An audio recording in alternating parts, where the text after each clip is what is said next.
So it's a pleasure for me to have you, our precious guest from Amsterdam, Professor Reijke, who came to support our newborn meeting, and he delivered excellent speech about focal therapy of prostate cancer.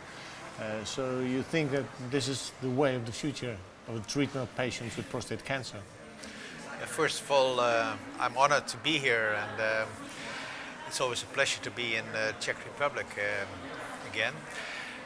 About focal therapy, well, it looks very attractive, of course, because until now, if you are diagnosed with a prostate cancer, not only low risk but intermediate and high risk, well, this means that you then treat the whole prostate with all the side effects that can happen, like incontinence, erectile dysfunction.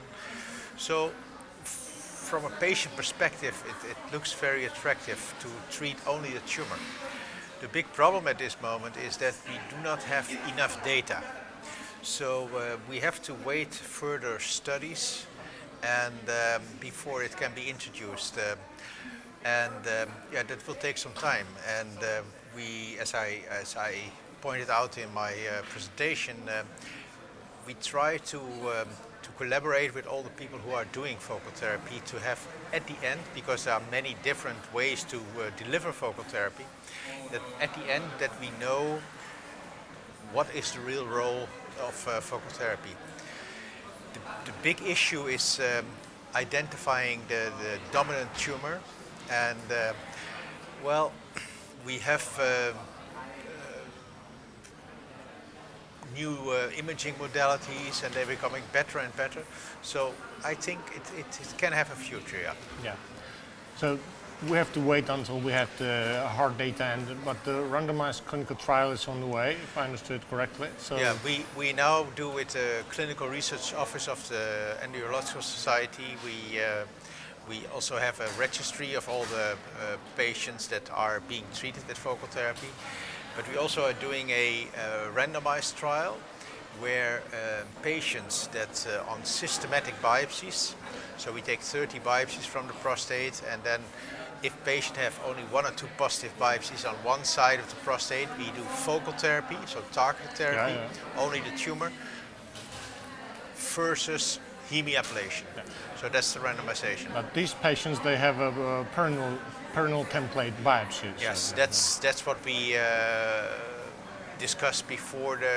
We do multi-parameter MRI, we do systematic biopsy, also to see what is the extra of multi-parameter MRI, because that's what we also want to evaluate. So approximately when do you think we will get some clear, not a clear answer, but at least some answer? So this therapy is working? So well, we just started. Years? We just started including patients. In our institute we have 2 patients now. So it will take it will take 2 years or so to have you have mentioned MRI, multiparametric MRI. So how much can we rely on it nowadays? Basically, what's your opinion about the focal therapy without the biopsy? I think it's much too early, because we see in our clinic that we have some patients that do not have any lesions on multiparameter MRI, do have positive biopsies, Gleason 3+4, 4+3, so there are still some misses. Yeah. So for the time being, we still have to rely on the biopsies, unfortunately, I must say. Yeah. Do you have the feeling that that the whole madness about overdiagnosing prostate cancer, overtreating prostate cancer, now the incidence in the US is decreasing, so many centers are really focused on active surveillance, focused therapy, not to do really radical treatment, so that it's really changing the way how we look at the diagnosis, in the diagnosis and the treatment of prostate cancer. It's like a new era coming. Well, there was a lot of discussion, of course, after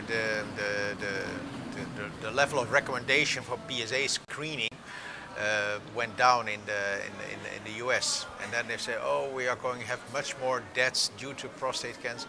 But we must say there were a lot of patients, and not only in the US but also in Europe, that have been treated and that didn't need treatment.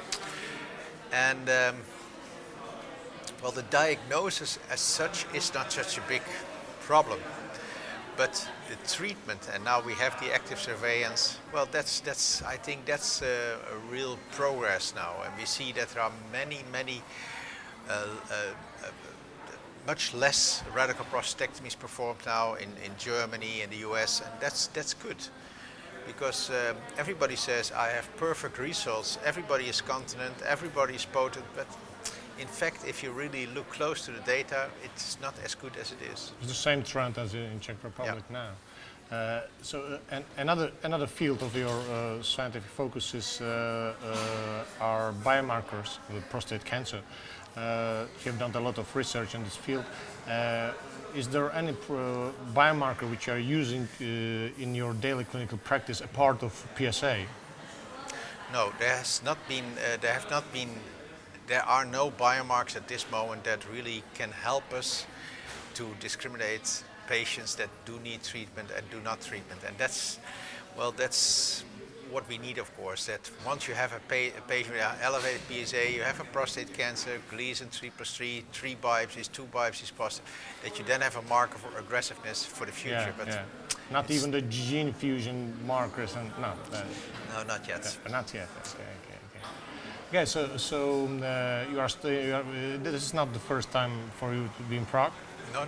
I'm coming in 3 weeks again. In 3 weeks again. Okay. So it's a sort of. So I have the final question. So, which beer would you prefer, Pilsner Urquell or Heineken? Oh, you can.